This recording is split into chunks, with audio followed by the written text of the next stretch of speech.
ஜனநாயகம் படத்துல வந்து சான்றிதழ் சென்சார் சான்றிதழ் வரலன்னு சொல்லி கோர்ட்டு போயிருக்காங்க தயாரிப்பு. இது ஒரு அரசு ரீதியா படத்துல எனக்கு வந்து அந்த அந்த விவரம் சட்ட ரீதியாக எனக்கு தெரியல.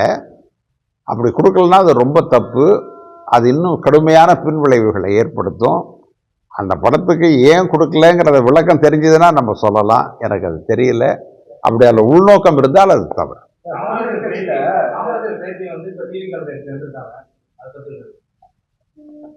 காமராஜர் பேச்சுனா யாரு தெரியல. சொல்லுங்க. தேர்தல் நெருங்கிட்டு நேரத்தில் மாவட்ட தலைவர்கள்லாம் இந்த நேரத்தில் மாவட்ட தலைவர்கள்லாம் மாற்றம் செஞ்சா அது வந்து தேர்தல் நேரத்தில் ஒரு நெருக்கடியாக இருக்காது. இல்லை, இந்தியா முழுவதும் நடைபெறுகிற ஒரு நடைமுறை அது.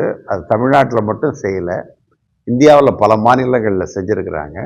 அந்த ப்ராசஸ் இங்கேயும் வந்திருக்கு. அதனால் அது வந்து ஆரம்பிக்கப்பட்ட ஒரு விஷயத்தை வேண்டாம் என்று சொல்வது முறையாகாது.